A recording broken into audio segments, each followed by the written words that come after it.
안녕하세요. 아이고, 참, 이게 시험 보시느라고 참 고생이 많았어요. 좀 빨리 올리고 싶었지만, 저도 좀 여러 가지 바쁜 게 있어서 빨리 못 올렸어요. 자, 이거 일단은 한번 볼까요? 어떤 거 보시냐면,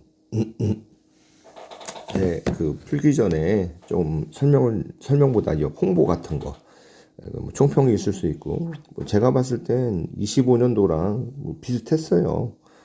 뭐 어려운 문제가 한두 문제 정도 있었는데 뭐 그 정도는 당락에 영향을 미치는 수준은 아니라고 봐요. 자, 제가 봤을 때는 총 재무관리만 볼게요. 23문제 중에 한 20문제 정도만 맞추셔도 뭐 어느 정도 되지 않냐. 나머지 뭐 8문제가 인사하고 조직인데 뭐 이건 뭐 8문제 중에 한 6문제는 6문제? 혹은 5문제? 이 정도는 이제 맞추시겠죠. 그래서 제 생각에는 이제 재무관리 자체의 어떤 내 수준이 어느 정도냐. 24문제 중에 20문제 정도 맞추는 수준이면 나는 어느 정도 수준이 갖추어져 있다. 즉, 회계사 기준으로 본다면 뭐 2차 공부해도 뭐 내가 뭐 그죠? 완벽하게 된 상태에서 뭐 공부를 하겠어요. 이 정도만 하더라도 그 우리 주관식이나 이런 거 공부해도 중간중간에 좀 이해 안 되는 게 있을 수 있지만 뭐 생판 모르는 건 아니다. 이 정도고 사실 제가 또 관심 있는 거는 요 회계사 공부하시는 분들은 뭐 회계사 준비 학원 다니시면 되니까 요 금융공기업 공부하시는 분들 중에 제가 봤을 때는 여기 24문제 중에 한 20문제 정도 맞추시면요. B매치 재무관리 쪽. 물론 B매치 보면 재무관리만 보는 게 아니라 뭐 경영학도 좀 나오고, NCS도 보고, 그다음에 또 뭐냐. 회계도 좀 보잖아요. 근데 일단은 재무관리에 관련된 거는 뭐 이 정도 맞추면 B매치에서 내가 재무관리를 못 풀어가지고 이것 때문에 필기 떨어지거나 그럴 일은 없다. 이게 제 생각이고, A매치, 물론 A매치도 이제 기관에 따라서 좀 난이도가 좀 심한데, 일단 금감원 제외할게요. 한국은행 2개 제외하고, 나머지는 뭐 A매치도 이 정도 수준이면 내가 뭐 어떤 전공에서 분리해서 떨어지거나 그럴 거라고 저는 생각하지 않아요. 그래서 결론은 A매치도 별거 없다는 거예요. 생각보다 재무관리를 여러분들이 잘하시는 분이 생각보다 별로 없어요. 합격생도 물론 잘하시는 분도 있지만 그냥 최소한의 점수만 보고 뭐 하여튼 하시는 분들도 많아가지고 A매치라고 벌벌벌 떨 필요가 전혀 없더라고요. 그래서 A매치 주관식 나와봤자 그죠? 약간 어려운 1차 문제를 주관식하고 또 모든 문제가 다 어려운 것도 아니에요. 뭐 기간마다 물론 난이도는 다르지만 어, 제가 그냥 여기저기 그냥 시험 봐봤어요. 보니까 뭐 이 정도구나. 뭐 이렇게 호들갑 떨 건 없구나. 그게 이제 제 판단이에요. 자, 그 다음에 회계사 잠깐 얘기하면 모든 문제는 배점이 같아요. 그죠? 어려운 거나 쉬운 거나 배점이 똑같아요. 그건 뭐예요? 그러면 전략적으로 가는 거죠. 100점 맞는 시험 아니라는 얘기는 맨날 들었을 거예요. 그러니까 너무 어려운 건요. 차라리 패스예요. 내 진짜 수석하고 싶다. 못하네. 그죠? 이런 분들은 그냥 쓰시면 되는데, 그냥 난 그냥 합격하는데, 그게 큰 의의다. 그리고 쓰시면 돼요. 예를 들어, 우리가 이런 게 있잖아요.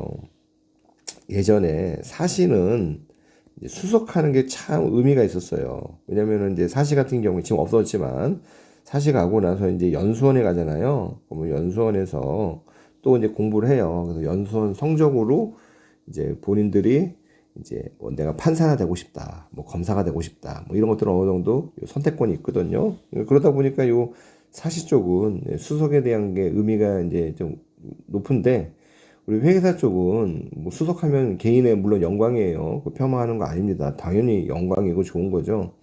근데 이제 막상 이쪽은 우리가 이제 어떤 사기업 쪽으로 나가는 거잖아요. 그러다 보니까 내가 잘 크려면 영업 얼마나 잘하냐. 뭐 이런 것들이 사실 좀 굉장히 중요하게 좀 들어가 있어요. 자, 이 막간을 통해서 홍보인데 여러분들 중에 이제 회계사 공부하시는 분들은 회계학원에서 어차피 종합반 들으시니까 그냥 보시면 돼요. 이제 보시면 이제 금융공기업 공부하시는 분들. 근데 또 내가 혹시나 회계사 준비하는데 재무관리가 진짜 잘 이해가 안 되는 것 같다. 멤버십 한번 저희 가입하시는 거 한번 고려해 보세요. 멤버십의 형태가 현재는 2개 있어요. 라이크 순화하고 재무관리인데 사실 라이크 순화는 약간 요 실무적인 내용들이 좀 많아요. 이제 볼 수 있는 어떤 영상의 종류가 뭐냐면 뭐 M&A나 뭐 가치평가나 뭐 사업 분석하는 거 쉽게 보면은 이 자본 예산의 확대 버전이에요. 그렇지만 요 재무관리 쪽만 공부하시는 분을 본다면 요 재무관리 요새 뭐 인문 교재가 있어요. 요 교재도 상당히 수준이 높아요. 여기에 대한 상세 강의가 수강이 가능해요. 그래서 모든 교재는 수나리 재무관리 입문으로 요게 있고 이게 지금 현재는 월 3만 원이에요. 그러니까 난 그냥 3만 원 주고 한 달 동안 강의 듣는다. 이렇게 하시면 돼요. 그다음에 재무관리라는 멤버십이 있어요. 이 재무관리 멤버십은 이제 라이크 순화에서 볼 수 있는 유료 어떤 버전을 전부 다 볼 수 있고 추가로 보는 거예요. 그 중에 이제 재무관리 기본 이론이 있는데 이 기본 이론이 이제 우리 CPA 공부하시는 분들 보면은 보통 한 80강에서 100강 정도 되는 그 이론 있잖아요. 그거예요. 그게 이제 수나리 재무관리 요 두 권짜리 교재로 강의를 하고 1차 수준이고요. 아직은 제가 지금 시간이 없어서 이제 촬영을 못 했는데 객관식이랑 뭐 하냐면 요거 금융공기업 환권완성짜리 있거든요. 상당히 괜찮아요. 여러분들이 보시면 요거를 이제 촬영하고 싶은데 요거는 뭐 나중에 좀 시간 될 때 그때 촬영하려고 그래요. 혹시 진짜 근데 재무관리가 너무 인생의 발목을 잡는다 그래가지고 어떤 교습이 필요하신 분이 있다면 이쪽으로 연락 주셔도 괜찮을 것 같아요. 서로 니즈가 맞으면 뭐 공부하고 여러분들은 공부하시고 저는 돈도 벌고 공부하셔가지고 좋은 데 가시고 전 돈 벌어가지고 전 생활비 쓰고 서로 윈윈이 아닐까 생각해요. 자, 일단 뭐 서론이 길었어요. 한번 문제 한번 풀어보죠. 쉬운 건 빨리빨리 넘어갈게요. 자, 이거는 보자마자 바로 나와요. A와 B의 자본 구조를 제외한 모든 기업이 동일해돼요. 그러니까 이건 이제 MME로 나오는 거죠. 타인 자본을 사용하지 않아요. 그러니까 A는 어떤 회사냐면 VU라는 회사고 자기 자본만으로 시장 가치가 얼마냐? 얘가 2천억이래요. 여기서 말하는 시장 가치는 자기 자본만 쓰니까 주주 가치겠죠. B는 이제 어떤 거냐면은 1,000억 원의 자기 자본과 1,000억 원의 타인 자본을 쓴대요. VL이죠. 자, 근데 문제는 이게 페이크. 1958이에요. 1958은 뭘까요? VL은 VU란 말이에요. 그러니까 VL도 실제 기업 가치가 2천억이에요. 세금이 존재하지 않고 뭐 이건 뭐 사족이죠 사실. MM1958이 성립한다면 뭐 그죠? 세금이 존재하지 않는 건 당연한 거고 뭐 자본 비용 이런 게 알 필요도 없어요. B의 시장 가치는 얼마냐? 여기서 말하는 기업 B는 기업 B의 어떤 자본의 시장 가치를 얘기하는 게 아니라 기업 B의 시장 가치니까 B라는 회사의 기업 전체 가치죠. 이거는 계산도 할 필요가 없어요. 2천억이 될 수밖에 없는 거죠. 자, 그래서 이렇게 해서 한번 2천억 이렇게 제가 볼 수가 있어요. 그래서 얘는 그냥 읽고 왜 이렇게 쉽지? 함정인가? 아니에요. 이게 쉬운 문제도 이제 24문제로 이제 늘어나면서요. 상대적으로 요 쉬운 문제도 꽤 많이 나오고 있어요. 자, 그 다음 볼게요. 10번. 자, 레버리지도를 이제 말로 만들었어요. 자, DOL이라는 거는 자, 뭐냐면 사실상 DOL은 이거죠. Q하고 이제 델타 Q, 그다음에 EBIT, 델타 EBIT예요. 그러니까 이게 발생하는 이유가 뭐냐? 영업 고정비예요. 대표적인 영업 고정비는 뭐냐? 감가비란 말이에요. 그럼 감가비는 어디 있냐? 우리가 이제 영업용 자산, 유동 자산이라고 할게요. 유동이랑 비유동이 있어요. 감가비는 비유동에 들어간단 말이에요. 일반적으로 유동 자산은요. 이거 운전자본이란 말이에요. 운전자본은 이 원가를 구성하지 않는단 말이에요. 자, 매출액 대비 영업고정비가 높고 이건 맞죠. 영업위험이 높다는 것을 의미한다. 이것도 맞는 말이에요. 그러니까 보시면 10번에 A는 지금 보면 올바른 거잖아요. 맞는 얘기예요. A는 그렇죠. 그 다음에 매출액이 크게 증가할 것으로 기대되는 성장 기업은 유동자산에 대한 투자를 증가시킴으로써 높은 영업 레버리지도를 그러니까 투자를 증가하니까 일반적으로 투자가 증가하면 뭐가 돼요? 감가상각비가 는단 말이에요. 근데 뭐라고 돼 있어요? 유동자산에 대한 투자예요. 이게 못한 거죠. 이게 비유동자산에 대한 투자를 증가시킨다. 이렇게 말을 해야지 이게 올바른 말인데, 그렇죠? 유동자산에 대한 투자, 그러니까 뒤에 거 다 맞는 말인데 이게 이제 틀린 거예요. 이게 페이크죠. 10번 볼게요. 재물회복이 크다는 거는요, 이제 재무고정비, 이자 비용이 많다는 얘기예요. 영업이익 대비 재무고정비가 높고 재무 위험이 크다는 거다. 맞는 얘기야. 자, 재물회복이 크다는 것은요, 영업이익과 주당이익이 높다는 것을 자 볼게요. 재물회복 DFL은 이거예요. 영업이익하고 세전이익이란 말이에요. 그렇죠? 자, 이거는 이렇게 되는 거죠. 영업이익하고 우리가 말하는 세전이익, 이자 비용이란 말이에요. 여기서 보시면 이자 비용은 고정비예요. 즉 영업이익이 증가하더라도 이자 비용이 증가하지 않아요. 그러니까 만약에 그 영업이익과 주당 순이익이 높다라는 얘기는 모르겠고 주당 순이익은 모르겠고 영업이익이 되게 높아요. 극단적으로 영업이익이 무한대 되고 해봐요. 그럼 DFL은 그쵸? 세전이익이 아니라 여기 영업이익이죠. 영업이 극단적으로 무한대면 무한대니까 이게 수렴해가지고 1로 된단 말이에요. 높다는 게 아니라 이게 잘못된 얘기죠. 자, 재무고정비가 발생하지 않으면 그 재무고정이 발생하지 않으면 이자 비용이 0이잖아요. 그러니까 영업이익과 영업이익이니까 1로 수렴하는 거죠. 자, 얘가 맞는 거. 그래서 AC 5번 이렇게 되는 거죠. 자, 11번도 간단해요. MM1961 배당 무관련 이론이잖아요. 맞는 거. A번은 맞는 얘기. 자, 안정배당 이론이라는 건 배당을 이제 안정적으로 유지하려는 거예요. 그러니까 여기서 말하는 배당의 성향인 거죠. 자, 순이익이 엄청 많어. 그러면요, 이 배당 성향이 똑같이 이 안정배당은 이거잖아요. 장기 배당 성향이 있고 기업이 생각하는 이게 장기야. 단기는 이렇게 왔다 갔다 하잖아요. 그러니까 어떤 이익에 따라 가지고 장기에서 이게 좀 편차가 생길 수 있단 말이에요. 순이익이 급증하더라도 배당 성향을 일정하게 유지하면요, 배당금을 많이 준단 말이에요. 그렇기 때문에 일반적으로 순이익이 급증하면요, 배당 성향은 줄이는, 그렇죠? 낮춘단 말이에요. 이게 바로 안정배당 이론이죠. 반면에 순이익이 적으면요, 이익 자체가 적으니까 배당 성향을 높여가지고 예전만큼 평균 수준만큼 배당을 올려주려고 하는 거죠. 자, 10번 배당을 많이 지급하면 자, 경영자와 주주와의 대리인 비용이잖아요. 배당을 여기서 말하는 이제 경영자는 우리가 말하는 이제 전문 경영이 그렇죠? 주주의 경영자 감시 비용을 발생한 대리인 비용을 줄어들어 기업가치 이거 맞는 얘기죠. 경영자가 쓸 돈이 줄어드니까. 자, 신호효과예요. 배당을 준다는 얘기는 그렇죠? 앞으로 이 회사가 돈을 잘 벌겠구나. 왜냐면 배당이 하나의 고정비와 같은 거잖아요. 자, 배당을 감소한다는 얘기는요. 야, 고정비 같은 거를 얘가 부담을 못 하겠구나. 앞으로 돈을 잘 못 벌겠구나. 부정적이란 말이에요. 낙관적인 게 아니라. 여기 틀렸고. 자, 자본소득세율하고 배당소득세율이에요. 극락적으로, 그죠? 자, 자본소득세율이 배당소득세율보다 낮아요. 그러면 자본소득세율은 그냥 0이라고 해볼게요. 배당소득세율은 100이고.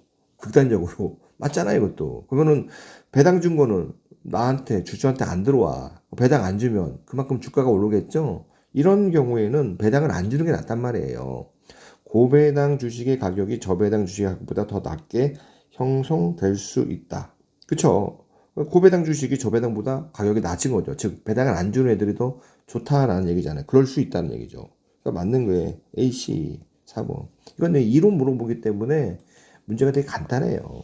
자, 그리고 실제 여러분들이 뭐 정답을 고르실 때, 뭐 보기 하나하나를 내가 다 꼼꼼히 얘는 이래서 정답이고, 얘는 이래서 오답이고, 그게 아니라, 근데 조합으로 답이 나오잖아요. 지금 뭐 해설하니까 제가 이제 상세히 하는 것 뿐이고요.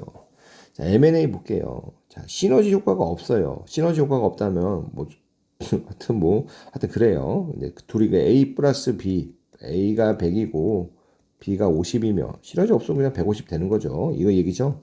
자, 퍼가 낮은 기업이 주가 수익 비율이 높은 기업의 주식의 주식, 그러니까 A가 예를 들어 퍼가 낮은 기업이야. 상대적으로 퍼가 낮다는 건 뭐예요? 주가 대비 뭐가 많은 거죠? 이익이 많다는 얘기예요. B는요, 퍼가 높은 기업이에요. 얘네들은요, 주가 대비 이익이 적은 애들이란 말이에요. 합병하면 합병기업이라는 게 이제 여기 A가 여기서 말하면 A가 B를 합병한다. 그럼 얘를 합병기업, B를 피합병기업. 합병은 이제 합쳐지는 거잖아요. 그럼 A를 우리가 존속기업, B를 소멸기업이라고도 하죠. 자, 합병 기업의 주당 이익은 감소하고 피합병 기업의 주당 이익은 그죠? 얘 주주 입장에서는요. 이익이 높은데 낮은 애랑 섞은 거잖아요. 그럼 얘 입장 평균이 줄어드니까 얘 입장에서는 지 이익이 준 거고 B 입장에서는요. 주당 이익이 올라간 거죠. 너무 당연한 얘기를 하고 있어요. 그러니까 적절하지 않은 거. A는 맞는 말이고 자 볼까요? 자, 인수기업이 피인수기업에 이건 이제 강의 때 여러 번 했어요. 대가를 지급할 때 주식으로 지급하는 것이 현금으로 지급한다. 그러니까 A가 B를 먹으려고 그래요. B의 주주한테 지급을 해요. 첫 번째 현금 할 때 언제 그래요? 현금이라는 거의 특징이 야, B 주주야. 내가 A 먹어가지고 우리가 되게 잘 될 것 같아. 장사가 엄청 잘 돼가지고 주가가 오를 것 같아. 그러면요. A 주주 입장에서는요. 너네 그냥 현금만 먹고 떨어져. 즉 업사이드에 대해서는 A 내가 다 먹을게. 이렇게 할 수 있고 반대로 A 주주 입장에서 B를 인수하면요. 야 이게 잘 될지 안 될지 긴가민가해. 리스크가 큰 것 같아. 그러니까 A 주주 입장에서는 리스크가 크니까 야 내가 현금 대신에 B 주주한테 내가 A 주식 줄게. 주식으로 준다면요. 같은 배 탄 거잖아요. 그럼 리스크를 A 주주 입장에서는 같이 쉐어하는 거고. 그러니까 이게 어떤 게 더 유리하다라고 말할 수 없단 말이에요. 이건 케이스 바이 케이스로 따라잡아야 된다는 거예요. 그러니까 이번은 너무 말이 안 된다. 말이 안 된다기보다는 그래서 예, 주식으로 지급하는 거지 현금으로 지급하는 것보다 유리하다. 유리할 수 있다. 뭐 이런 말이 되지만 유리하다는 아니죠. 자, 그린매일 말했죠. 제가 강의 때도 그린이 뭐냐? 돈이란 말이에요. 돈 달라고 하는 거죠. 그러니까 맞는 얘기고. 네, 맞는 얘기는 네, 트루폴스라는 측면에서. 독약조항은, 그죠? 이제, 나 인수하면 너 빼고 제3자한테 굉장히 저렴하게, 유상증자 하는 거죠. 그래서 너 희석효과 심하게 갖고 오는 거. 황금닭가산, 이거 다 알잖아요. 그래서 지금 정답 틀린 거, 2번. 이렇게 갈 수 있죠. 12번. 자, 이거는 합병 공식이 있는데, 이제 공식이 기억이 안 나요. 그 합병 공식은 진짜 합병에만 써가지고, 제가 뭐 맨날 제목 가지고 공부하는 것도 아니고 그래가지고, 공식이 기억 안 나가지고, 공식이 기억 안 나면 어떻게 쓰냐. 합병에 대한 개념만 이해하면은 이것도 풀 수 있어요. 어떻게 푸는지 볼게요. 자, 합병으로 인해서 주가 수익 비율이 5.2가 된대요. 자, 그리고, 자, 당기 순이익에 대한 변동이 없대요. 즉 보면, 그러니까 합치면 얼마가 되냐? 1,300만 원이 된단 말이에요. 합병 회사죠. 이게 NI, A 플러스 B라고 할게요. A하고 B. 자, 두 기업에 대한 재무 정보가 다음과 같다. 주식 교환 비율은 B 기업의 한 주당 A 기업의 수식, 그러니까 5,000주랑 뭘 교환하냐라는 거죠. A가 현재 주가 기준으로 합병을 하는데, 자, 문제는 합병을 하더라도 요 합병한 회사죠. 우리가 PA 플러스 B가 6,000원이었으면 좋겠다. 그쵸? 유지하기 위해 B에 제시할 수 있는 B 주주한테 몇 주 줘야 되느냐라는 걸 지금 물어보는 거잖아요. 자, 그러면, 자, 볼게요. 퍼가 합병 후에, 퍼는 P하고 EPS예요. 자, 퍼가 이제 5.2라고 돼 있죠. 일단 얘 6,000원을 유지하고 싶은 거예요. 합병 이후에도. 네, 합병 후에 EPS A 플러스 B겠죠? 그러면 이걸 보면은 EPS 합병 후에 한 주당 주식은 나눠주면 되잖아요. 6,000에다가 5.1을 나눠주면 얘가 1153.8인가 그래요. 자, 얘가 1153.8이에요. 그러면은 요 EPS A는 어떻게 나오냐, 얘는. 그죠?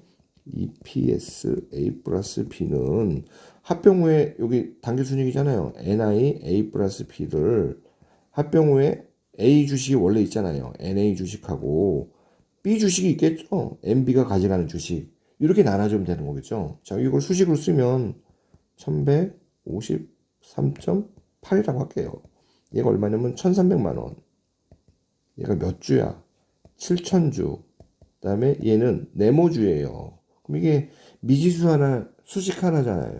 요 네모를 풀면 얼마 되냐면요. 네모가 4267이에요. 즉 B 주주는 5,000주 포기하고 A 주식 4267이잖아요. 그러니까 5,000주분의 4267주를 받아가는 거죠. 요거 하면은 0.853인가 나와요.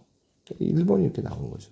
그러니까 이게 공식 모르더라도 기억이 안 나죠. 저도 이거 공식 오랜만에 보면 기억 안 나요. 그러니까 아, 그러면 이렇게 풀면 되겠구나 라고 하면 되는 거죠. 자, 얘 보세요. 얘는 이제 현가 계산이에요. 되게 쉬워요. 이번에 그 시험 내신 분들이 이게 막 사악하게 내시지 않은 것 같아요.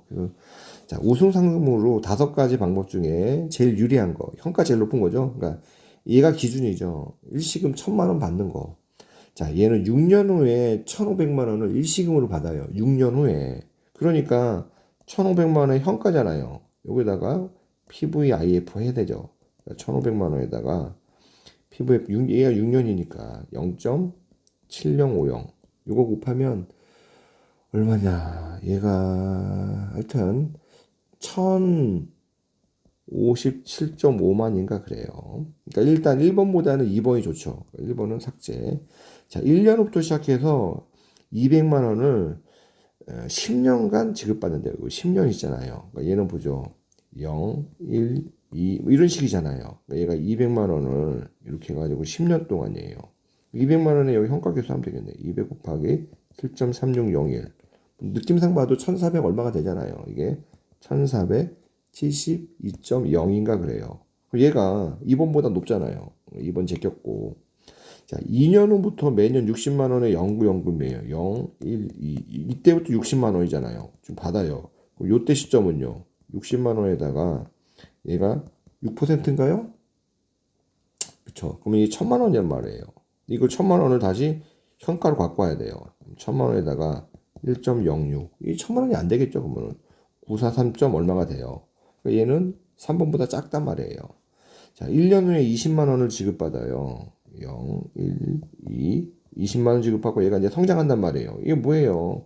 20에다가 할인율이 6%잖아요. 6% 빼기 2%는 20에 4%는 얘가 얼마냐면 500만 원이에요. 제일 작죠. 그러니까 정답은 3번으로 쉽게 갈 수가 있어요. 생각보다.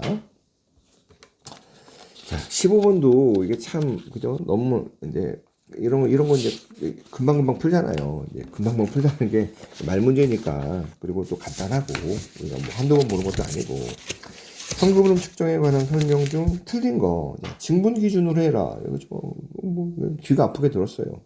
세후 기준으로 해라. 맞는단 말이에요. 자, 이게 참 애매해요. 투자에 따른 기회비용은 유출에 포함시킨다. 기회비용이니까 이거는 투자 기간 내내 나한테 비용이에요. 그래서 보통은 이거를요. 첫 번째 케이스는 캐시플로우에 반영시키는 수 있어요. 예를 들어 내가 어디 공장 짓는데 공장 짓기 전에 그 부지에다가 주차장을 쓰고 있어요. 그래서 주차비가 있었는데 공장을 지으면요. 그 주차비를 못 받잖아요. 못 받는 주차비만큼을 내가 기회비용이니까 현금 유출에 포함시켜요. 다른 건 뭐냐면 어떤 거에 대한 기회비용, 자금을 조달하거나 그러잖아요. 이거는 우리가 자본 비용에도 우리가 쓸 수 있단 말이에요. 이거는 이제 어떤 걸 주어주냐에 따라서 다르는데 어쨌거나 1, 2번이 다 맞는 거죠. 자, 4번 같은 경우 보죠. 외상으로 매입을 했어요. 외상으로 매입하면 내가 줄 돈 안 준 거예요. 매입 채무가 증가한 거죠. 매입 채무가 증가한 건요. 부채가 증가한 거예요. 부채가 증가한 거면 현금이 들어온 거죠. 이 매입 채무 우리가 뭐라 부르냐? 운전자본이에요. 여기서 말하는 순운전자본은 쉽게 말하면 유동 자산에서 유동 부채란 말이에요. 유동 자산이 고정되어 있는 상태에서 유동 부채가 올라가면요. 실제로 현금 흐름이 유입된 거죠. 차감이 아니라 가산한다. 이게 틀렸네. 근데 이자 비용과 배당금은 이게 사실상 기회비용인 거잖아요. 자금에. 그래서 현금 유출에 포함시키지 않고 이런 것들이 전부 다 자본 비용에 반영돼 있으니까 그런 거죠. 그러니까 3번도 사실상 맞는 얘기죠. 그러니까 이런 쪽으로 본다면. 그래서 15번은 4번 가시면 되고 제가 봤을 때 16번이 제일 어려웠어요. 저라면 16번 문제를 안 풀 것 같아. 왜? 얘도 똑같아요. 얘나 다른 거나 점수가 똑같아요. 그쵸? 그럼 뭐하러 여기서 시간 낭비해. 자, 볼게요. 그래도 간단히 풀어보실게요. 자, 반도체 부품 제조회사인 일다가 지쳐요. 이거 보면은. 가나라는 회사가 있어요.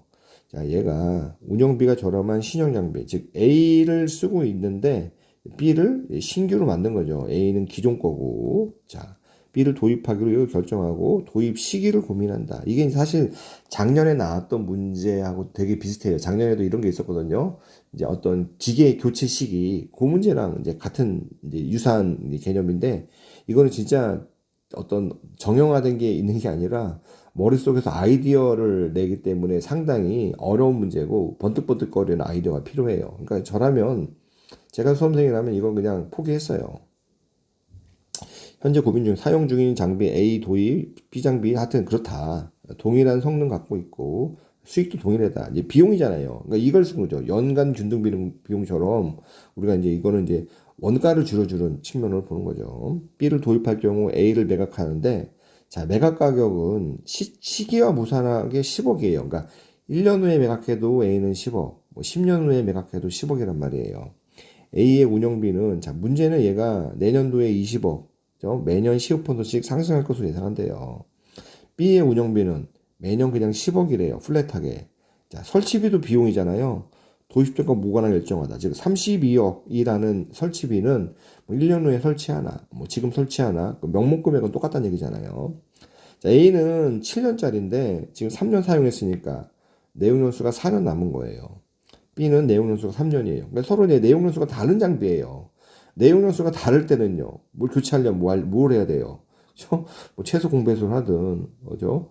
연간 균등 비용을 하든, 아니면 무한 MFB를 하든, 이런 거죠. 한 번 도입하면 반복적이니까. 세금도 없어요. 할인율이 7이에요.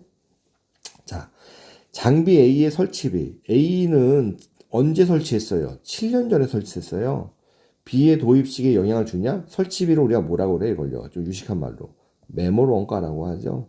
매몰 원가는 이미 과거에 발생했기 때문에 B의 도입 시기에 영향을 주지 않는다. 매몰 원가니까. 자, B의 내용 연수. 자, B 자체만 보는 거죠. B의 내용 연수 기간이 0, 1, 2, 3이죠. 얘가 32. 근데 이게 어차피 돈 나가는 거니까 그냥 부호 다 플러스로 할게요. 그 다음에 10, 10, 10이에요.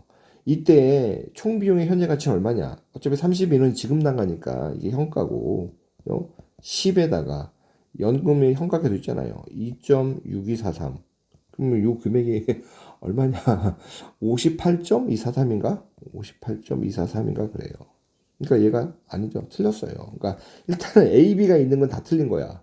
그럼 A, B가 있는 걸 찾아봐요. 이게 틀렸네. B 있는 거 틀렸네. B 있는 거 틀렸네. 그쵸? 그러니까 3번하고 4번이 이제 경합을 하는 거죠. 어쨌거나 58.243. 그래서 여기다가 58.2, 아이고, 58.243이라고 써놓을게요. 그 다음에 C를 보는 거죠.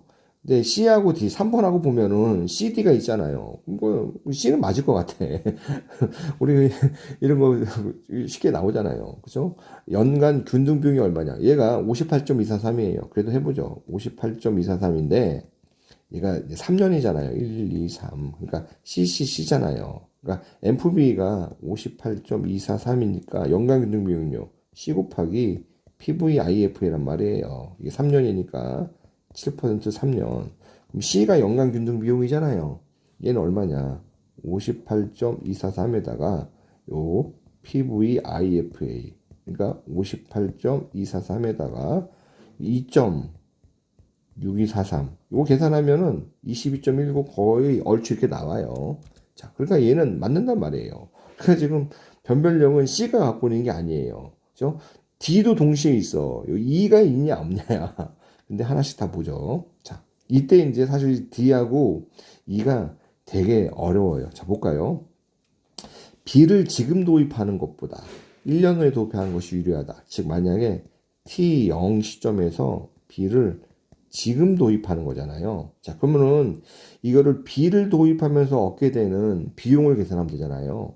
따로따로, B 따로, A 따로. 왜냐면 B를 도입하면 A는 더 이상 안 쓴단 말이에요. A는 뭐가 돼? 매각이 된단 말이에요. 그러니까 B 도입하는 시점에서 A가 매각 금액 10억이 들어오고, 그다음에 A와 관련된 운영비는 발생하지 않는다라는 말이에요.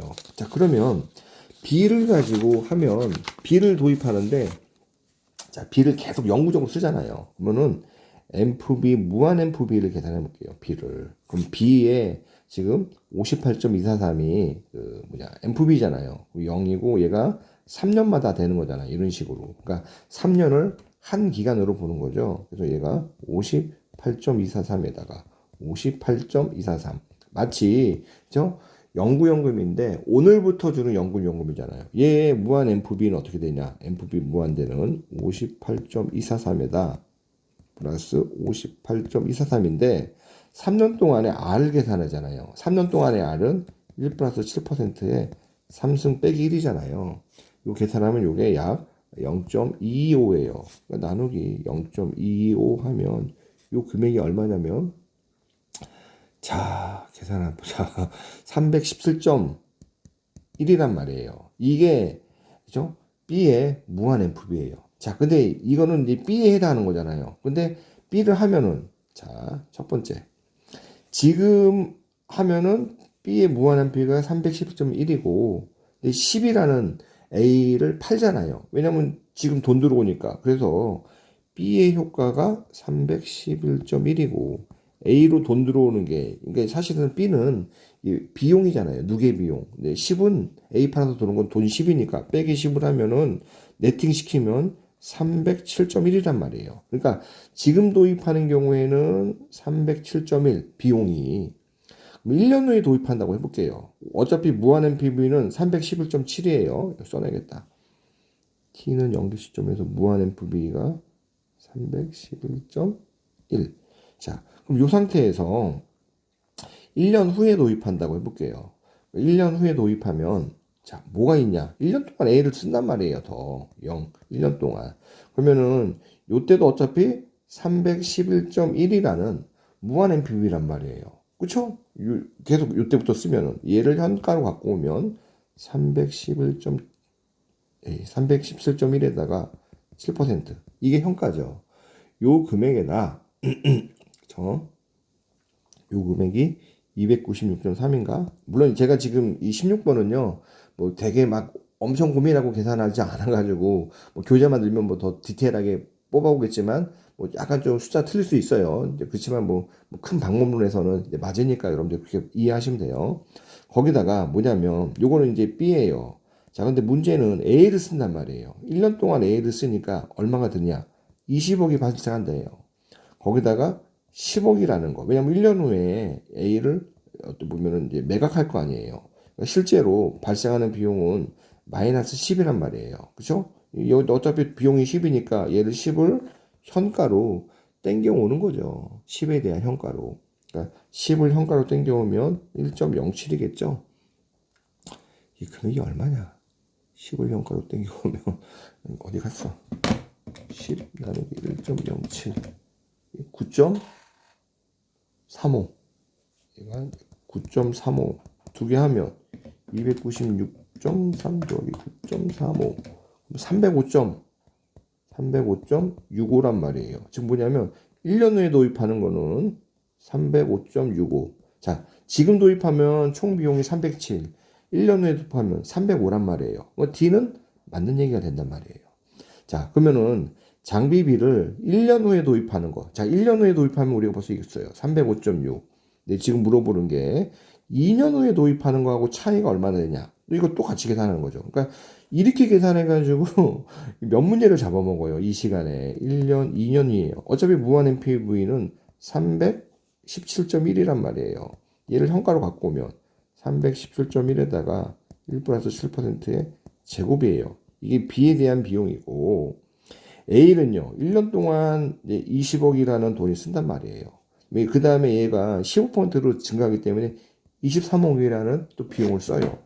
그럼 2년 후에 도입하기 때문에 2년 후에 A 기계를 팔 거 아니에요. 그럼 10이니까 실상은 13만큼 쓰는 거죠. 그럼 얘는 어떻게 돼요? 이게 다 비용이니까. 여기다가 20에다가 1 플러스 7%, 13에다가 1 플러스 7%의 제곱을 한단 말이에요.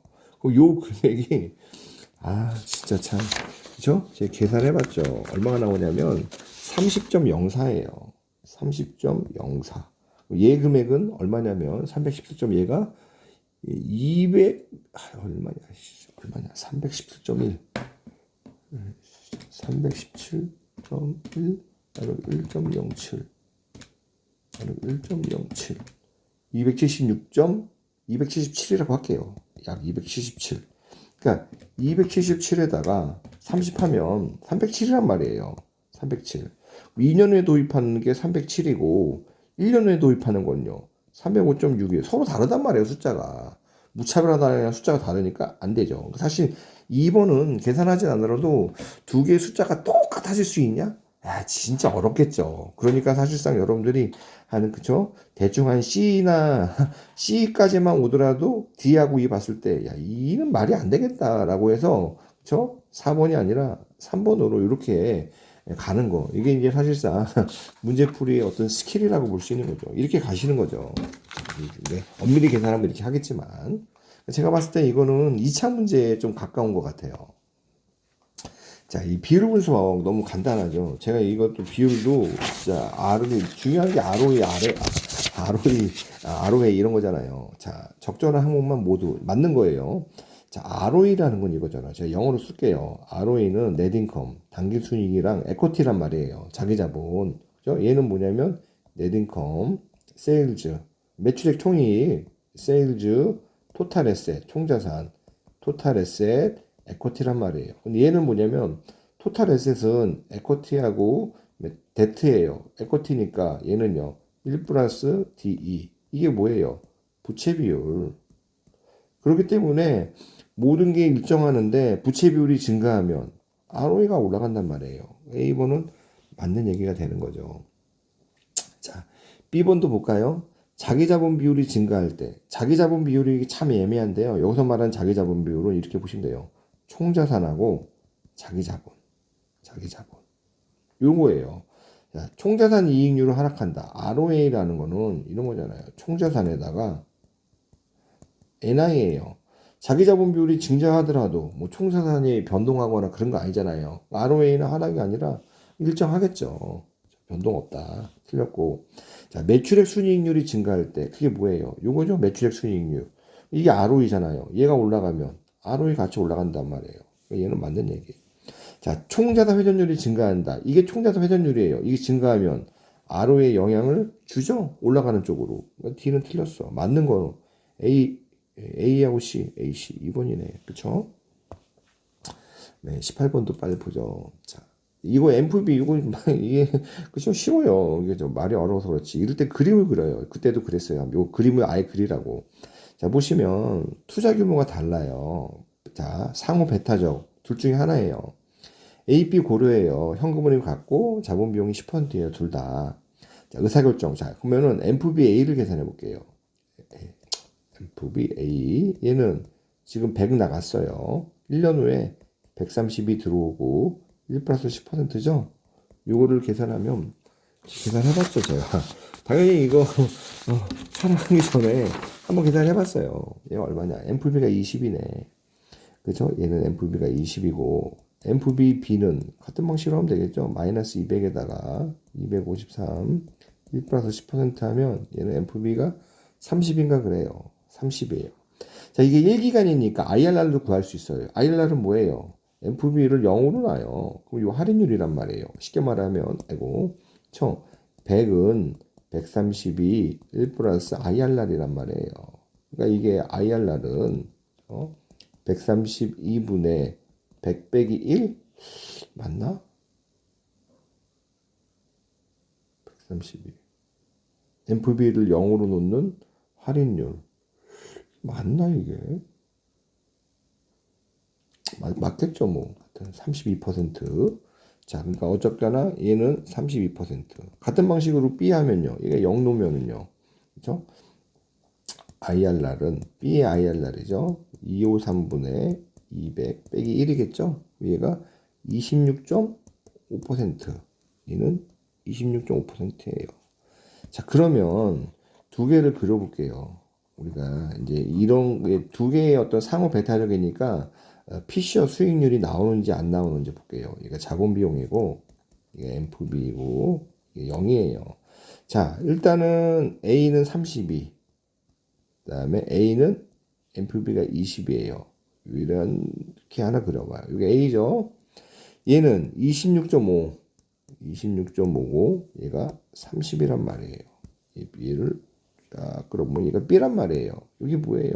이게 이제 피셔예요. 이게 나오는 순간 피셔 수익률이 나오는 순간 왼쪽에서는요. 왼쪽에 진짜 우리가 IRR 기준으로 누가 좋아요? 얘가 그죠? A고 얘가 B니까 IRR 기준으로 A가 우세해요. 근데 피셔 수익률 왼쪽을 보면요.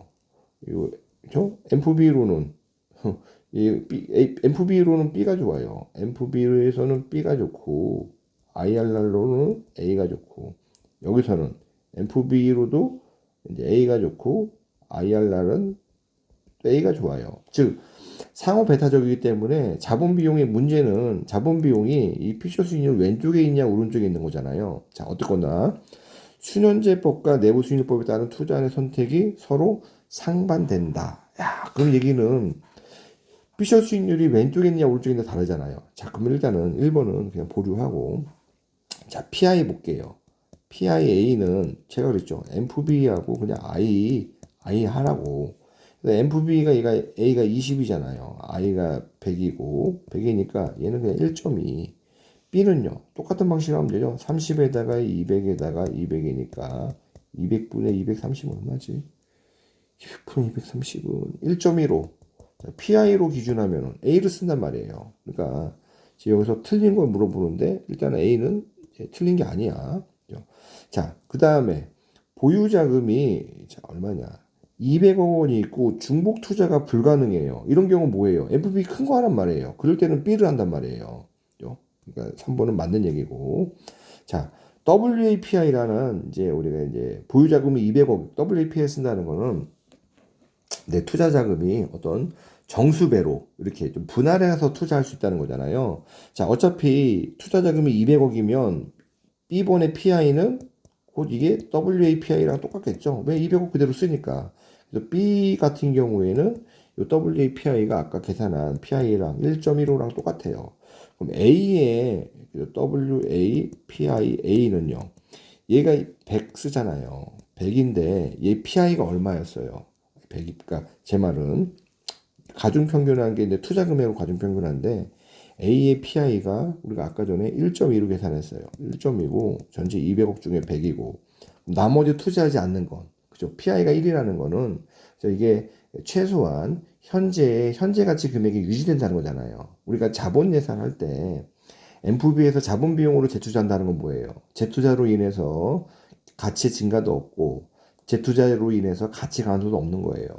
그러니까 그 자본 비용으로 재투자한다는 거는 현재의 가치를 그냥 유지하는 거예요. 자, 그러니까 여기도 PI라 1로 투자하는 거는 유지하는 거잖아요. 200이니까. 얘는 1.2 곱하기 0.5하고 1 곱하기 0.5니까 0.6 더하기 0.5니까 1.11. WPA 기준으로는요. B가 좋단 말이에요. A를 선택한다가 아니라 저 B를 선택한다. 그게 맞는 거죠. 자, 증분 MFB하고 IRR라면 B를 선택한다라는 거예요. 자, 증분 MFB법에 따르면 투자한 B. 자, 여기서 이제 증분하려면 그림으로 그려도 되지만 증분 볼게요. B가 A보다 크니까 우리가 증분 캐시플로우를 캐시플로우 B에서 캐시플로우 A를 하면은 투자 금액이 마이너스 100이야. 근데 253에서 132만큼 돈을 얻잖아요. 자, 253에서 132 얼마냐? 121. 그러니까 100 투자해가지고 120일 얻는 거잖아요. 1 플러스 10% 하면 얼마야? 120일 나누기 1.1 110이네. MFB가 10이네. 그러니까 증분으로 기준하면은 이게 양수기 때문에 B가 A보다 더 좋다는 얘기예요. 즉 B가 A보다 더 가치 있다는 얘기는 B를 선택한다. 이것도 맞아요. 자, 그러면 볼게요. MFB로는 B가 더 우세해야 돼. 근데 여기 피셔 수익률 오른쪽은요. MFB로 A가 우세해요. 그러니까 지금 10%라는 건 어디 있는 거예요? 자본 비용은. 피셔 수익률 왼쪽에 있는 거죠. 그러니까 투자의 선택이 지금 상반된다라고 말할 수 있는 거예요. 이게 하나씩. 물론 이걸 이렇게 하나씩 다 몰라도 이 답을 4번으로 찾는 건 충분히 찾을 수 있어요. 자, 그다음에 19번 볼게요. 무위험 자산이 존재하냐. 이게 좀 그렇죠. 토빈의 분리정리라는 게 참 애매한데 분리정리가 이런 거예요. 우리가 보시면 우리가 이 최적 자산을 선택할 때 2단계로 하잖아요. 2단계에서 첫 배 뭐냐면 이제 효율적인 자산을 해요. 효율적인 자산은 어떤 투자자들의 어떤 니즈, 어떤 위험에 대한 태도 이런 거랑 상관없어요. 그러니까 객관적으로 정해진단 말이에요. 이거는 객관적으로 정해지고 이 효율적 자산에서요. 사람들의 위험에 대한 태도를 통해서 뭐가 돼요? 최적 자산이 된단 말이에요. 그럼 요 단계에서는요. 주관이라는 게 개입이 돼요. 그래서 토빈의 분리 정리를 좀 더 다른 말로 하면 자, 이렇게도 볼 수 있어요. 내가 여기서 이게 CML이에요. 여기가 M이라고 쳐봐요. 자, 그러면은 누구나 이 상태에서는 무위험 자산하고 M을 조합한단 말이에요. M하고 무위험 자산이 나의 최적 조합이에요. 즉 위험 자산으로는 누구나 다 M을 선택하고, 그쵸? 근데 문제는 내가 여기 있는 A에서 투자할 거냐, 여기 있는 B에서 투자할 거냐, 그거에 대한 의사결정을 하는 건데 그게 바로 토빈의 분리정리란 말이에요. 누구나 위험 자산으로는 M을 선택하고 그렇지만 자기가 그쵸, 갖고 있는 위험을 회피적인, 그러니까 위험에 대해서 우리가 말하는 이제 보수적인 사람이나 공격적인 사람이나 위험 자산으로는 다 M을 선택한단 말이에요. 근데 그 돈을 얼마나 많이 M에 투자하냐, 그죠? 얼마나 많이 배분하냐, 그거는 그 사람의 위험에 대한 태도란 말이에요. 이 문제가 여러분들이 많이 낚이는 게 1번으로 많이 낚이거든요. 볼까요? 위험회피 성향에 따라 투자자의 최적 포트폴리오의 구성 종목이 달라진다. 이 단어가 지랄 같은 단어라고 저는 봤어요. 왜냐하면 구성 종목이라는 게 M하고 RF를 의미하는 거냐. 이렇게도 이게 해석이 돼요. 중의적으로. 두 번째로 해석이 되는 게 M 자체의 종목. 그쵸? 왜냐면은 구성 종목이라는 게 M을 구성하는 게 뭐 1번 주식, 2번, 3번, 4번 주식이다. 그러면 M을 1, 2, 3, 4로 했다. 아니야. 1, 2, 3으로 했어. 이런 식으로. 혹은 구성 종목이 달라진다는 거는 1, 2, 3, 4는 똑같은데 1, 2, 3, 4의 투자 비율에 따라서 M이 달라질 수 있잖아요. 그러니까 이 구성 종목이라는 게 M을 구성하는 개별 종목에 대한 비중이냐, 아니면은 내가 M하고 RF를 할 때 M에 얼마큼 투자하고 RF에 얼마큼 투자하냐, 그걸 지금 얘기하는 거냐. 이게 중의적으로 보인단 말이에요. 물론 느낌상으로는 저는 1번 쪽으로 요쪽으로 해석, 이쪽이 아니라 2번 쪽으로 해석되는 게 약간 7대 3으로 2번 쪽으로 해석이 되긴 하지만 그게 또 중의적이란 말이에요. 요거 두 번째, 접점 포트폴리오는 효용함수와 객관적인 시장 정보로, 아니 그죠, 자, 객관적인데 효용함수는 들어가면 안 되죠. 효용함수가 들어간 이상 객관적이 아니란 말이에요. 주관적이란 말이에요. 그러니까 이거는 말 자체가 안 되는 말이고. 자, 투자자의 위험피 성향이 낮아질수록 더 위험한 접점 포트폴리오를 선택한다. 더 위험한 접점 포트폴리오라는 건 존재하지 않아요. 그죠? 접점 포트폴리오는 M 하나뿐이기 때문에 이게 뭐 더 위험해, 덜 위험해? 시장 평균이란 말이에요. 그러니까 말이 안 된단 말이에요. 이 말은 B 가고 싶다라는 거죠. 즉, 접점 포트폴리오에 내 투자 비중을 더 많이 넣는다. 이건 말이 되지만, 그죠? 4번. 투자자의 위험피 상황과 관계없이 접점 포트폴리오 투자하는 투자 비중은 동일하다. 아니죠. A하고 B는 접점 포트폴리오 투자하는 비중이 달라요. 얘는 말 자체가 안 돼요. false야, false. 그죠? false. 자, 5번 보시면, 무위험이자율이 상승하면, 자, 여기서 이제 무위험이자율이 올라갔어. 그럼 어떻게 돼요? 접점 포트폴리오가 여기에요. M 자체가 바뀐단 말이에요. 투자자의 최적 포트폴리오 내 개별 위험 자산 구성 비율도 변한다. 자, 이건 뭐냐면 나의 어떤 주관적인 거에 따라서 M에 대한 내용들이 바뀌냐? 아니다. 왜? 이거는 효율적인 자산을 만드는 거잖아요. 이 효율적인 자산은 누가 만드냐? 객관적으로 시장에서 만든다라는 거예요. 그러니까 지금 경합이 되는 게 1번하고 5번이 경합이 되는 거예요. 자, 그러면은 5번은 맞아. 1번을 만약에 최적 포트폴리오의 구성 종목이라고 했으니까 보통 우리가 M하고 RF를요 얘기할 때 서로 다른 자산 클래스, 자산 집단으로 보지 종목이라는 거는 주식 안에서 뭐 대형주, 소형주 이런 건 종목이야.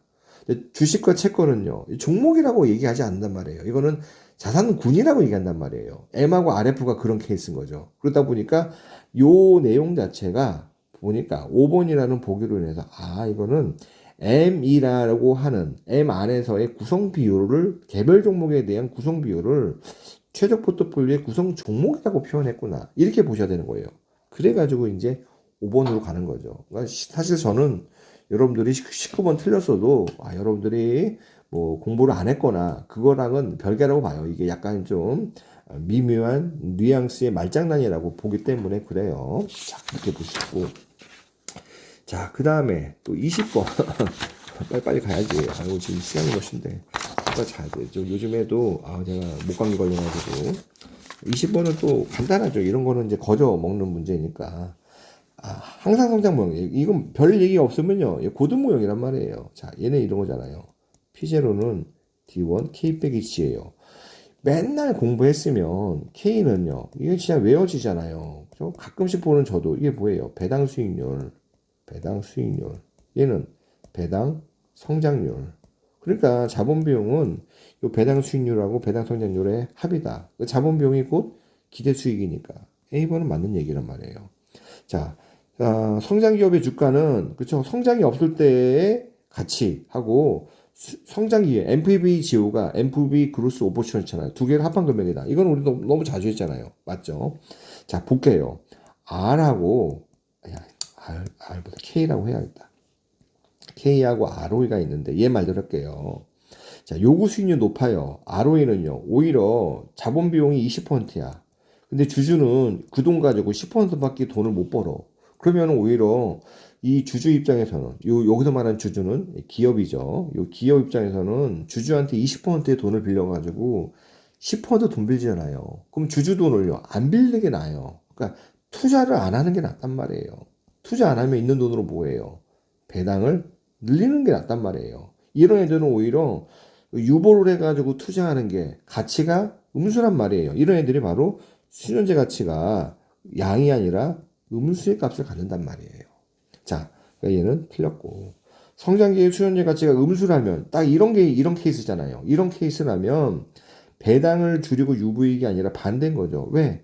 지금 주주가 20%의 주주가 아니죠. 기업이 20%로 돈을 빌려가지고 10% 수익 내는 거잖아요. 쉽게 말하면 여러분들이 은행에서 20%로 돈 빌려가지고 주식했는데 10% 수익 내는 거예요. 그럼 망하는 거죠. 그러면은 돈을 빌리지 말아야 된단 말이에요. 얘네들이 지금 그런 거죠. 그렇지만, 그러니까 배당을 줄이고 오히려 유보이익을 증가시키면 주가는 하락하게 된다라는 거죠. 자, 지금 맞는 건 A, B. 이거 되게 간단한 거죠. 20번은. 자, 21번도 이게 좀 지저분한 문제예요. 하나하나씩 계산해야 되니까. 그러니까 여러분들이 이런 A번 같은 거 많이 나왔잖아요. A번은 딱 봐도 그냥 0.5가 나와요. 그죠? 이런 건 너무 많았잖아요. A번을 우리가 이제 그래프에 그려보면 이거잖아요. A하고 B가 다 똑같아요. 근데 두 개의 어떤 이게 시그마라고 보고 이게 2로 본다면 사실상 여기 있는 거잖아요. A하고 B가. 두 개가 똑같은 회사인데 그죠? 똑같은 회사는 아니지만 다른 회사지만 수익하고 위험이 똑같아. 근데 얘네 차이가 두 개가 상관계수가 0.3이야. 최적 포트는 뭐예요? 어차피 두 개의 수익률 똑같기 때문에 수익률을 더 올릴 수 없단 말이에요. 그렇죠? 근데 이게 참 애매하다. 왜냐면 이게 공매도라는 말이 없어야 되는데 어쨌거나 그러면 이렇게 가야 된단 말이에요. 그렇죠? 어쨌거나 그렇죠. 그러면 왜냐면 위로 못 올라가니까 여기서 이렇게 가야 될 거 아니에요. 그러면 여기서 위험하려면 위험이 이게 커지는 거고 작아지니까 여기잖아요. 근데 이거를 의심 많은 사람 있잖아요. 그럼 대입해요. WA는 우리 최소 분산 포트폴리오니까 어차피 이 상태에서 효용이 늘려면 분산이만 죽어지면 돼요. 수익률이 정해진 상태에서. 그러니까 최소 분산 포트폴리오를 구하라는 거랑 똑같아요. 이 최적 포트폴리오가 바로 최소 분산인 거죠. 시그마 B제곱, 그래갖고 이 시그마 AB란 말이에요. 시그마 B제곱, 시그마 AB. 자, 그러면 어차피 A랑 B랑 같다란 말이에요. 얘랑 같고. 왜냐면 여기 지금 시그마 A제곱과 시그마 B제곱이니까. 그래서 지금 0.3 대입시키면요. WA가 0.5가 나와요. 얘는 0.5가 나오고. 자, 얘도 똑같이 쓰면 돼요. 자, 보시면 얘가 상관계수가 0인데 A와 B의 표준편차가 이제 20이래요. 시그마 A는 0.2, 시그마 B는 0.05 이렇게 된 거죠. 두 자산으로 구성된 포트폴리오 이걸 시그마 P라고 할게요. 이게 위험이니까 그냥 시그마 P 제곱. 얘는 시그마 P 제곱은 A하고 B로 구성되어 있어요. 전체 위험에 기여하는 비중을 동일하게 가져갈 때 A의 투자 비중 얼마냐? 즉 뭐냐면 시그마 P 제곱하고 시그마 A의 제곱. 이제 밑에가 분산이니까 위에 거도 분산으로 써야 하는 게 낫겠죠. 시그마 P 제곱, 시그마 B 제곱인데 그죠? 전체 위험에 기여하는 비중을 동일하잖아. 전체 위험이니까 시그마 A에 WA를 투자했어. 이게 바로 시그마 A 제곱, A 자산이 전체 위험에 차지하는 비중이잖아요. 그럼 나머지는요, 1-수 W가 되겠죠. 분모가 똑같으니까 식이 WA 시그마 A 제곱은 1-수 W 시그마 B 제곱이겠죠. WA 시그마 A 제곱은 시그마 B 제곱 빼기 W 시그마 B 제곱이란 말이에요. 또 오면은 그냥 이게 WA니까 오면 어떻게 되지? WA 시그마 A 제곱 시그마 B 제곱은 시그마 B 제곱이네. WA는 시그마 B 제곱 시그마 A 제곱 플러스 시그마 B 제곱. 어쨌거나 이거 계산하면은요 얼마 나오냐면 A가 5.8%가 나와요. 5.8%.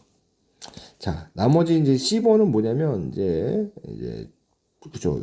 포트폴리오 수익률의 분산을 최소화하는 거니까 똑같은 수 여기다가요. 여기다가 지금 얘가 그죠? A가 0.2고 0.2고 다 더하면 돼요. 다 더하는 게 아니라 다 집어넣으면 돼요. 그럼 A가 얼마나 나오냐? 73.58인가 나와요. 여기서 제일 큰 데가 누구예요? C가 크고 그다음에 A가 크고 B가 커요. CAB 5번 이렇게 나온단 말이에요. 그러니까 이게 시간 잡아먹는 문제지 이 어려운 문제는 절대 아니란 말이에요. 자, 22번은 완전히 쉽죠. 자, 시장에는 자, 세 가지만이에요. A, B, C. 얘네들 총액이 얼마예요?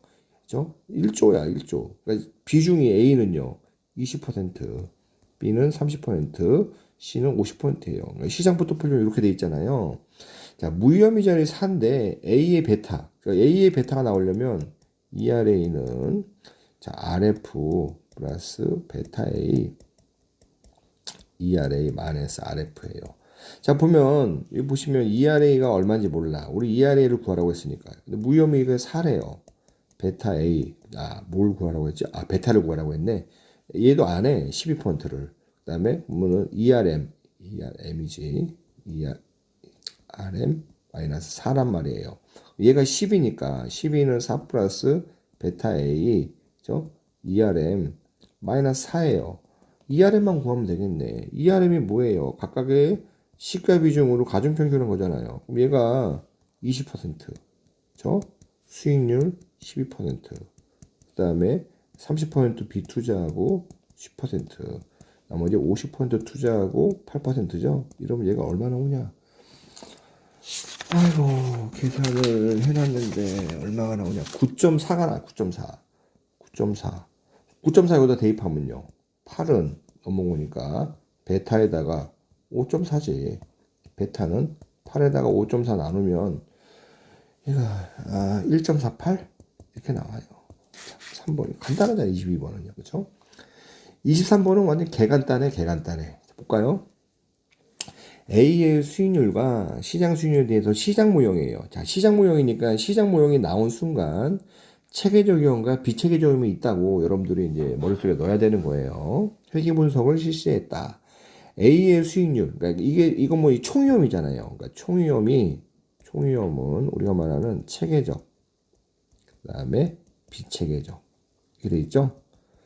제가 이제 강의 때 있어요. 총위험 SST라고 하고 체계적으로 SSR, 비체적 SSE라고 했어요. 왜냐면 SSR이 리그레션 회계 분석으로 sum of square regression, SST는 sum of square total. 야 뭐야 벌써 58분이네. sum of square error란 말이에요. 얘가 얼마냐? 0.09란 말이에요. 분산으로 0.09고 얘는 우리가 SST하고 SSR을 뭐래요? R 스퀘어라고 한단 말이에요. R 스퀘어는요. 어떤 자산과 시장 포트폴리오의 상관계수의 제곱이에요. 상관계수가 0.6이란 말이에요. 0.6의 제곱은 0.36이에요. 즉 전체 위험 중에 리그레션으로 설명되는 위험이 36%예요. 설명 안 되는 위험은요. 1 빼기 36%는 64%죠. 그러니까 여기서 36에 해당하는 거. 이거니까 일단 2번, 3번, 4번 제끼고 아니지. 몇 번 제껴야 돼?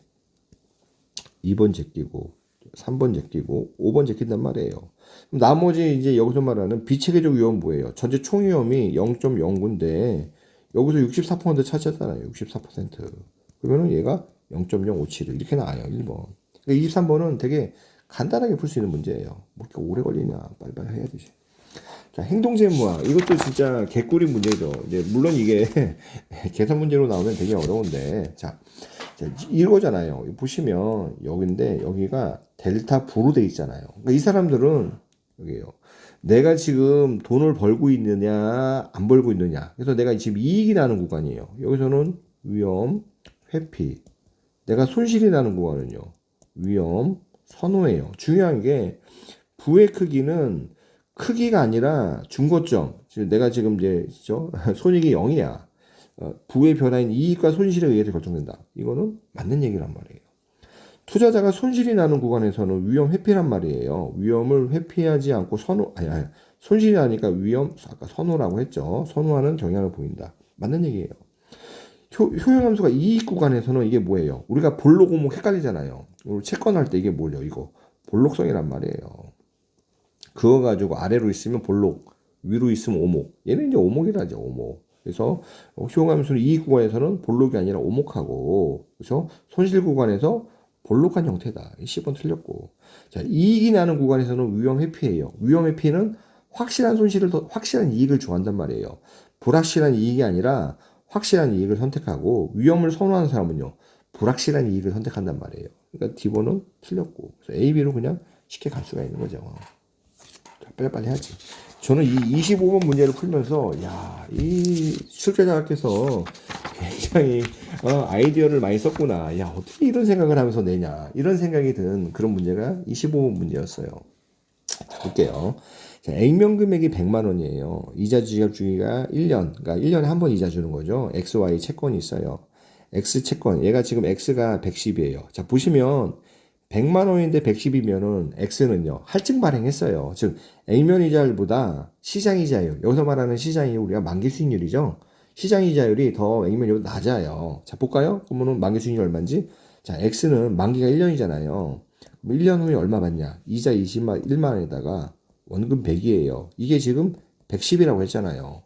110은 121에다가 1 플러스 R이라고 해볼게요. 그럼 얘는 R은 121에다가 110이잖아요. 빼기 1. 얼마냐 이렇게 계산하니까. 이거 계산해보니까 이게 10%예요.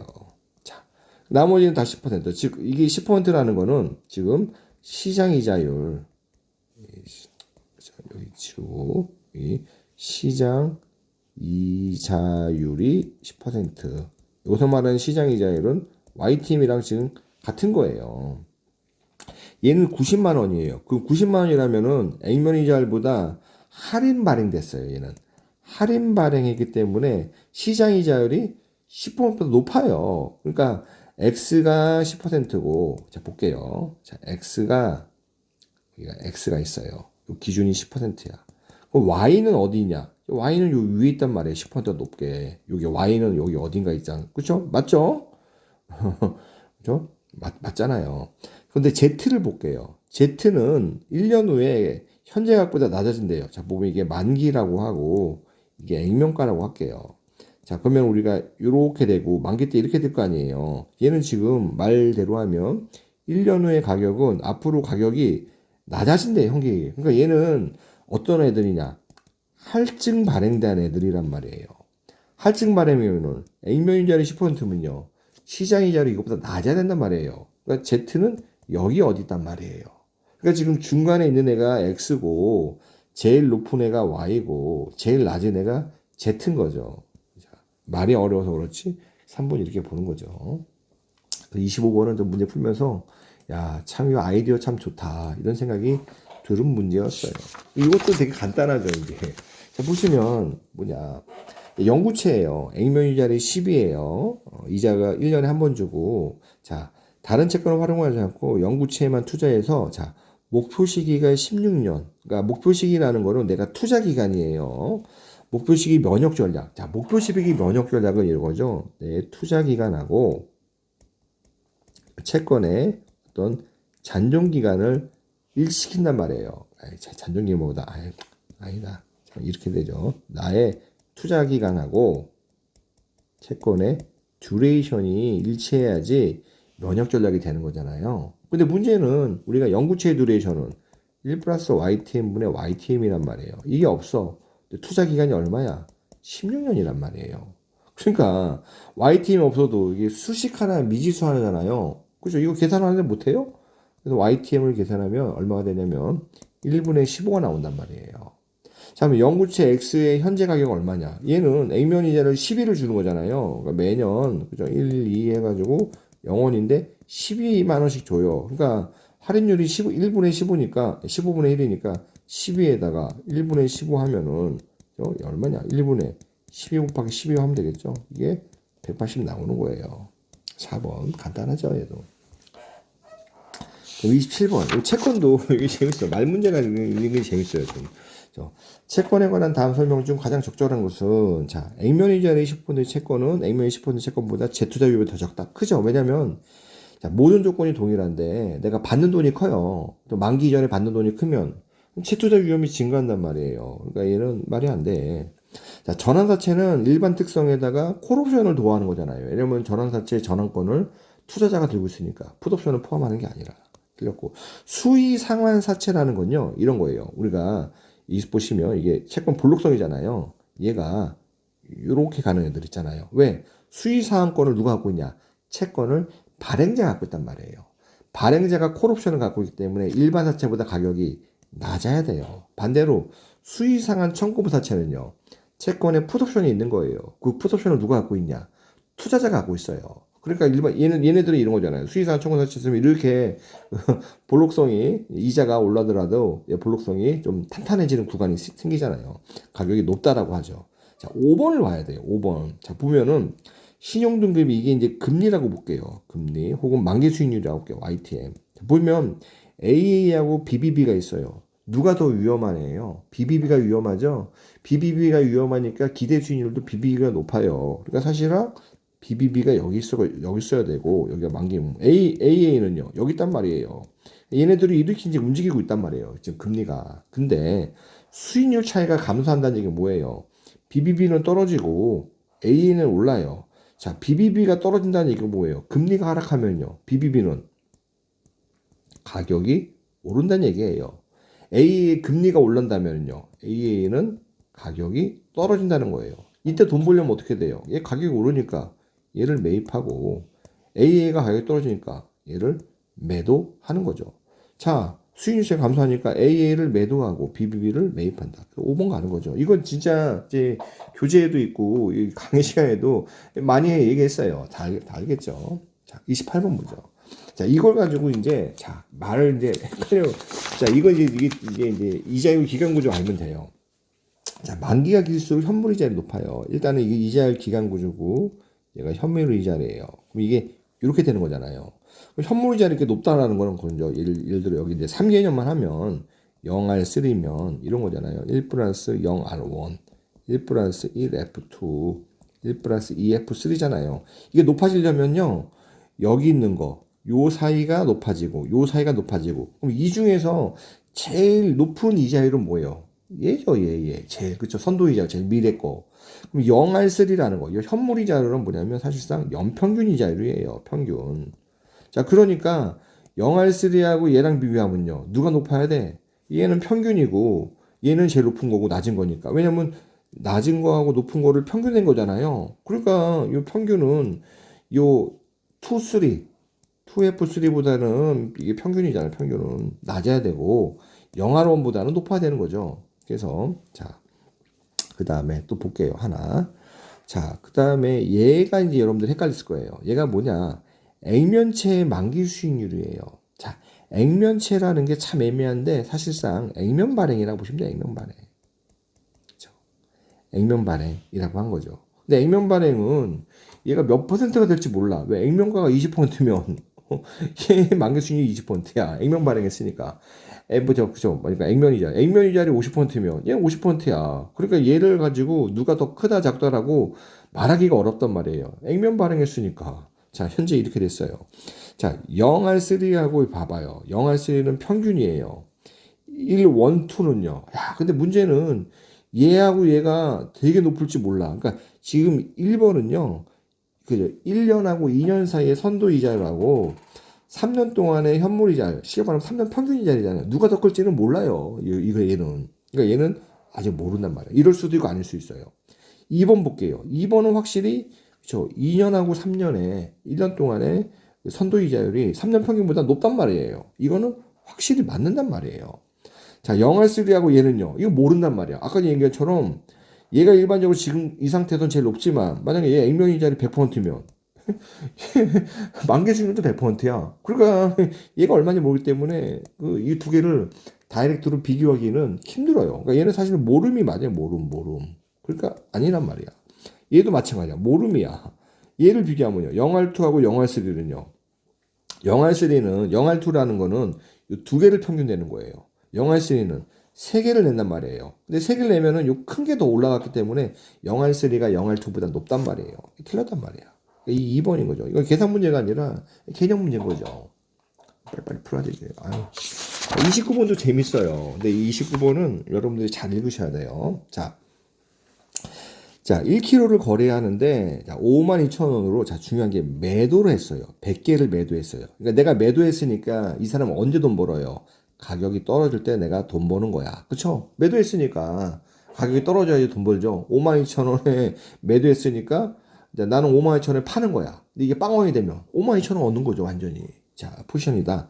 X계약을 48,000원에 반대 매매했어요. 지금 이 사람은 포지션이 숏이잖아요. 그죠? 매도 포지션.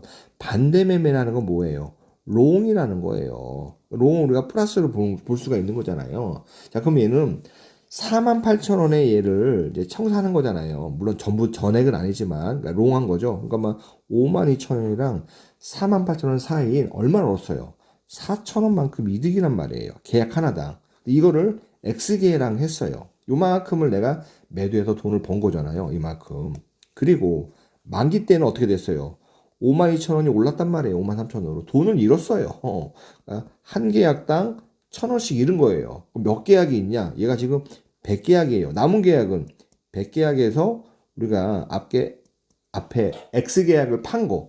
요것만큼 된 거잖아요. 요게 수식이고, 그래가지고 이득이 얼마냐? 총 25만 원이다. 이게 풀리지 않겠어요? 미지수 하나씩 하나니까 4,000X 빼기 10만원 플러스 1,000X 25만원. 그럼 얘네들은 5,000X는 그쵸? 35만원. X는 35만원에다가 5,000원 70개 70개 나온단 말이라요. 그쵸? 이렇게 되는 거예요. 자, X에 들어간 수치 70개다. 자, 그 다음에 얘가 이제 쪽을 여러분들이 이제 당황할 수 있어요. 근데 여러분들이 이제 우리 보시면 배당을 지급하는 옵션 있잖아요. 자, 그럼 포콜페르티에서 배당을 지급해요. 배당을 지급하면 무슨 생기냐? 배당 락이 생겨요. 그러니까 S가 있고 D가 미래 배당금의 현재 가치예요. 그러니까 우리 S 대신에 S 프라임은요. S 빼기 D를 쓰는 거죠. 그러니까 포콜페르티가 원래 이렇단 말이에요. X에다가 1 플러스 RF 할게요. 그러면요, S 대신에 얘가 들어간 거잖아요. P 플러스 S 빼기 T는 C 플러스 X의 1 플러스 RF란 말이에요. 세 번째 거 봐봐요. 포콜페르티가 성립하냐고. 성립 안 한단 말이에요. 왜냐면 마이너스 T가 있는 게 아니라 이게 올라가야 되니까. 일단은 C는 말이 안 된단 말이에요. 그러니까 얘는 지금 웃긴 게 주기적으로 배당한단 말이에요. 여러분들이 다 읽었으니까. 기초도 다, 그리고 유럽형 옵션이에요. 자, 유럽형 옵션에서 우리가 알았어요. 뭐냐? 풋옵션의 시간 가치는 깊은 내가격이면 의미될 수 있어요. 왜냐면 만기가 1년 남았어. 근데 주가가 0원이야. 그러면 이 시간 가치는 왜냐면 앞으로 올라갈 여지가 있기 때문에 가격이 그죠? 그러니까 이 시간 가치는 의미해요. 그러니까 A번은 확실해. 그러니까 A번이 무조건 들어가야 돼. 근데 C번이 들어가면 안 돼. 그러니까 5번, 4번은 제끼고 A번이 무조건 들어가야 돼. 답 나왔네. 그죠? C번이 들어가면 되고. 3번은 나왔네. 이렇게. 자, 그리고 생각해봐요. 그냥, 이제 연자로 이제 풀 때는 그렇게 풀었지만.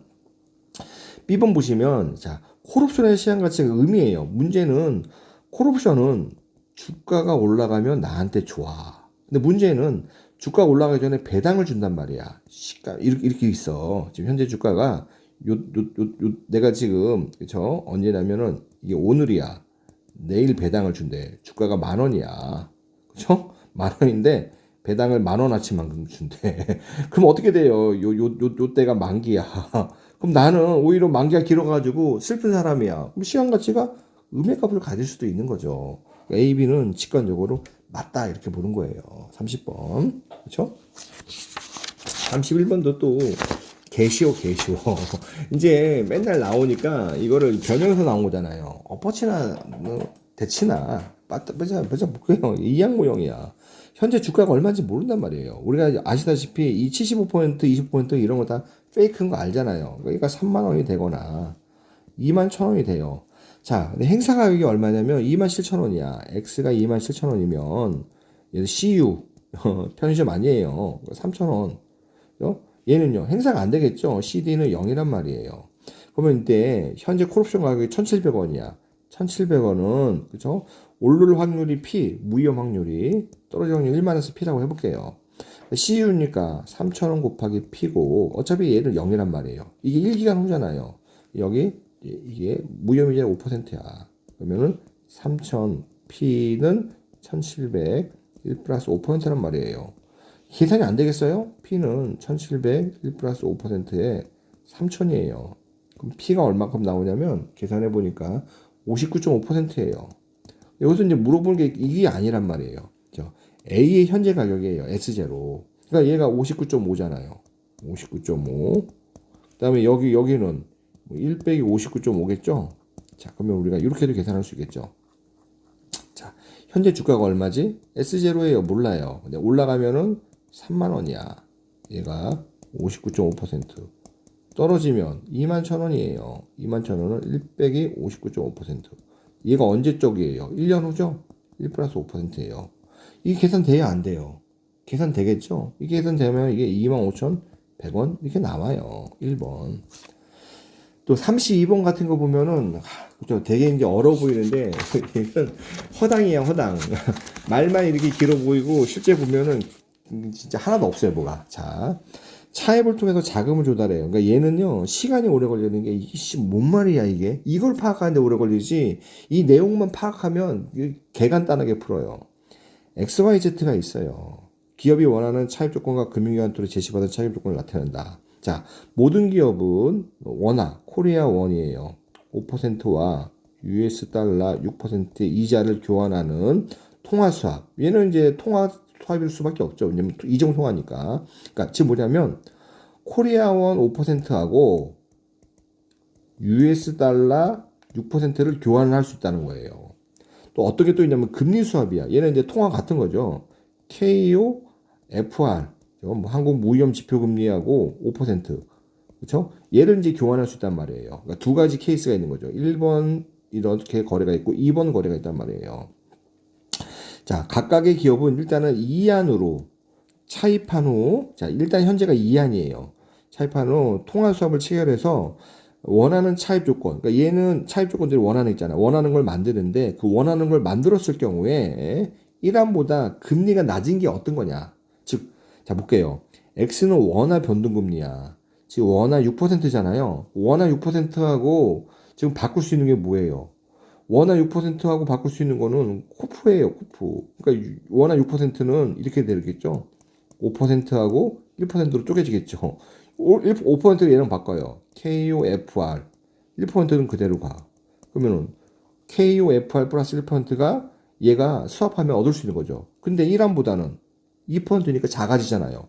그러니까 X는 그죠? 맞네. 즉 1안보다 작게 만들 수 있네. 이렇게 하라는 얘기예요. 자, 얘 봐요. 원화 KO 4예요. 얘는 고정금리야. 근데 KOFR하고 5를 교환해. 그러니까 KOFR을 포기하면 뭘 나와? 5 나온단 말이야. 근데 기존에 4가 달라붙어 있잖아요. 그러니까 9야, 9. 9가 7보다 크니까 얘는 안 되겠네. Y는. Z는 달러인데 원화로 갚으려고 그래요. 자, 달러 6이랑 원화 5를 바꾼단 말이에요. 달러 6을 포기하면 원화가 5야. 그럼 원화가 4니까 별로 안 좋아져. Z도 아니야. 답은 X 하나야. 개간단하죠. 그죠? 여러분, 뭐, 일단, 개간단하고, 물론 개간단하다는 건 공부하신 분들이 하면서 그렇지, 공부 안 하면, 이게 무슨 말인지도 몰라요. 자, 그리고 여러분들 제 그 멤버십 강의도 한번 들어보시고 아니면 또 CPA 학원 가서도 제 거 들어보시면 되는데 저 CPA 학원 가서 저도 강의하고 싶지만 이거 나이가 늙어가지고 오랫동안 서 있으니까 허리가 아파가지고 강의하기 힘들더라고요. 하여튼 저하고 같이 강의하고 싶으신 공부하고 싶으신 분들 그냥 편안하게 문의하시면 됩니다. 감사합니다.